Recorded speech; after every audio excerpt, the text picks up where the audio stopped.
Good morning viewers, आप सब कैसे हैं। मैं बहुत अच्छा हूँ और होप करता हूँ आप भी बहुत अच्छे होंगे। आज मैं अपने स्टॉक के साथ में हूँ। मेरे तीनों फीमेल जो यंग फीमेल्स हैं वो पीछे हैं और जो जो पेयर है जो मेरे पास में जो सबसे पुराना मतलब जो अभी फ़िलहाल में स्टॉक में जो सबसे ओल्ड पेयर है वो मेरे साथ में लियो है, डेज़ी है और मेरी जो तीनों फीमेल है वो पीछे है। आज थोड़ा सा मॉर्निंग में मौसम बहुत अच्छा है तो मैंने सोचा कि थोड़ा सा टाइम इनके साथ में दिया जाए। तो आज मैं इनके साथ में बैठा हुआ हूँ, ये एंजॉय कर रहे हैं। सीनियर लॉट के साथ में बैठने में थोड़ा मज़ा आता है क्योंकि ये इनका बिहेवियर अच्छा रहता है, इनको पता होता है कि कैसे बिहेव करना है। ये जो यंग स्टॉक है वो बहुत ज़्यादा एजाइल है। तो ऐसा कई बार होता है कि मैं कुछ प्रिवेंटिव मेडिसिन लेके आता हूँ और टचवुड वो मेरे बॉक्स में रखे रखे एक्सपायर हो जाती हैं। प्रिवेंटिव मेडिसिन्स वो मेडिसिन्स होती हैं जो आप हमेशा अपने पास रखते हैं ताकि अगर कभी डॉग बीमार पड़े तो आप उसको यूज़ कर सकें। वी आवर्स में ऐसे टाइम पे जहाँ पे मेडिकल स्टोर्स नहीं खुले होते या आपको फ़ौरन दवाई चाहिए होती है तो उस टाइम ना ये मेडिसिन बहुत अच्छा काम करती हैं। इसके अंदर कुछ एंटी एलर्जिक मेडिसिन्स, कुछ एंटीबायोटिक्स, कुछ इंजेक्टिबल्स और कुछ एंटी पॉइजन मेडिसिन्स ऐसी होती हैं जो आपको हमेशा अपने पास रखनी चाहिए। लेकिन होता ये है कि जब आपके डॉग्स हेल्दी रहते हैं तो आपको इन मेडिसिन्स की ज़रूरत ही नहीं पड़ती। तो होता ये है कि ये मेडिसिन्स रखे रखे एक्सपायर हो जाती है। तो क्या ये आपका लॉस है? नहीं, देखिए लॉस नहीं है, ये एक तरीके से फ़ायदा है। ये आपके अच्छे डॉग के रखरखाव को दिखाता है। आप जितना ज़्यादा डॉग्स का अच्छा रखरखाव करते हैं डॉग्स उतने ही कम बीमार पड़ते हैं।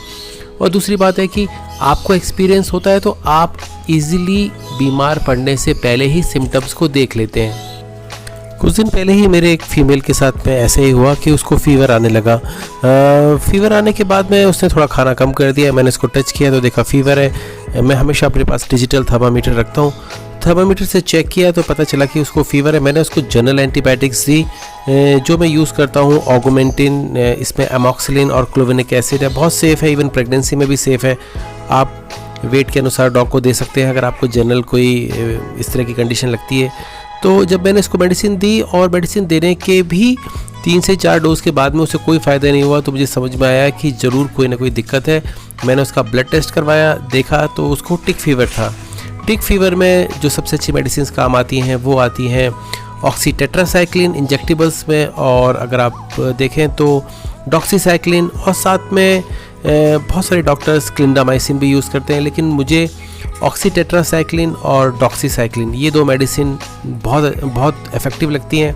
मैंने यूज़ किया है, इनका बहुत अच्छा रिज़ल्ट रहता है। आपको करना क्या होता है कि अगर आपको ऐसा लगे कि आपका डॉग टिक फीवर में आ गया है तो आपको सबसे पहले जो मेडिसिन यूज़ करनी है वो है ऑक्सीटेट्रासाइक्लिन। ये ऑक्सीटेट्रासाइक्लिन बहुत ही इजीली अवेलेबल हो जाती है वेट शॉप्स पे जहाँ पे जानवरों की दवाइयाँ मिलती हैं।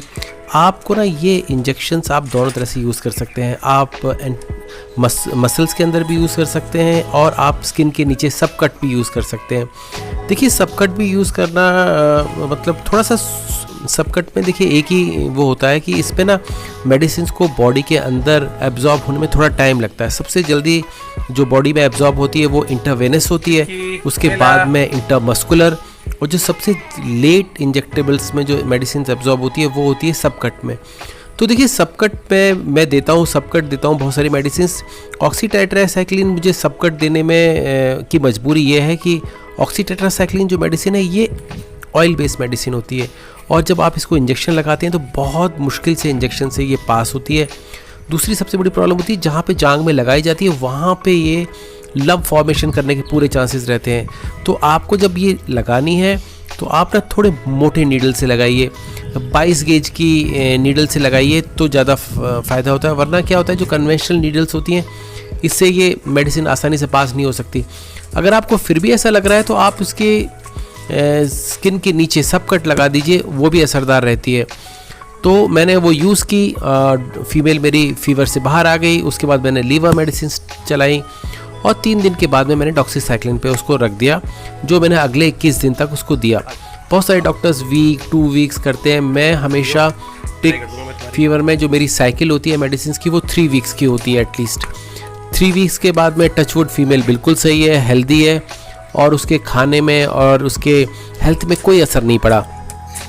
देखिए, आपके यहाँ पर भी टिक्स का सीज़न आता होगा, तो हमेशा याद रखिए टिक्स के सीज़न में आने के बाद में आपको कुछ प्रिकॉशंस लेने हैं। जैसे आप अपने पास में फिप्रोनिल स्प्रेज रखिए, एंटी टिक स्प्रेज आते हैं, ये स्प्रेज बहुत अच्छा काम करते हैं। आपको पूरी बॉडी पे छिड़कने की ज़्यादा ज़रूरत नहीं है। आप एक काम कीजिए, हेड से लेके टेल तक जो लाइन होती है, बैक के ऊपर लाइन होती है, उसके ऊपर स्प्रे करके उसको स्प्रेड कर दीजिए और कंधों पे स्प्रेड कर दीजिए, मतलब क्रॉस बना दीजिए।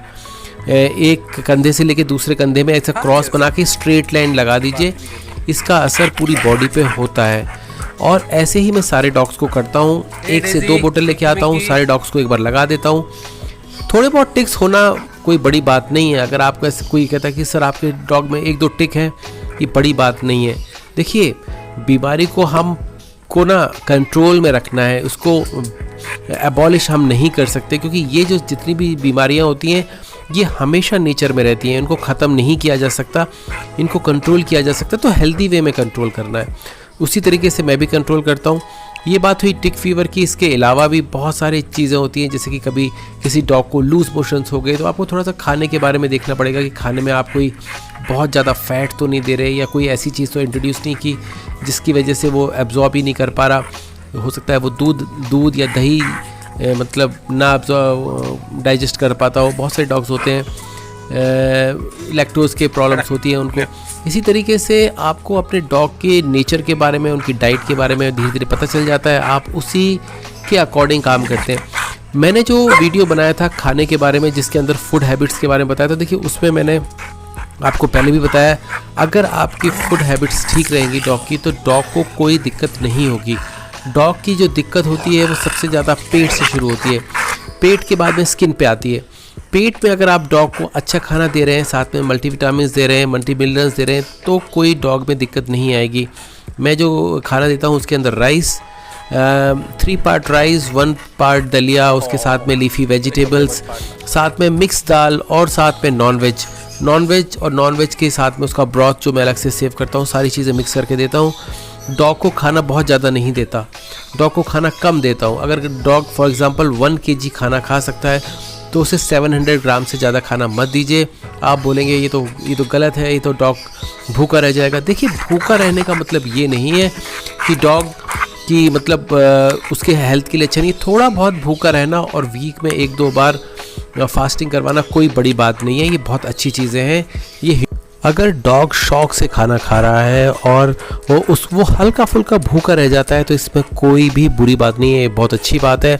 उसका डाइजेशन हमेशा कंट्रोल में रहता है। उसके देखिए, वाइल्ड के अंदर तो उनकी जो फूड साइकिल होती है वो बहुत अनसर्टेन होती है। 1 दिन खाया, 3 दिन उनको खाना नहीं मिला। इससे क्या होता है, उनका जो स्टमक होता है वो बहुत ही मतलब एकदम ऑप्टिमम लेवल पे काम करता है। वैसे ही अगर हम घर पर भी उनको ज़रूरत से ज़्यादा खाना ना दें, तो आधी से ज़्यादा प्रॉब्लम सॉल्व हो जाती है। मेरा वीडियो बनाने का मकसद था कि मैं आपको बता सकूं कि डॉग्स को कैसे हेल्दी रखना है, उनको फूड क्या देना है। बीच बीच में आप उनको थोड़ा सा फास्टिंग करवा सकते हैं, इससे आपके डॉग हेल्दी रहेंगे। Thank you for watching my channel. अगर आपको पसंद आए तो प्लीज़ लाइक, शेयर, सब्सक्राइब जरूर कीजिए। Have a good day.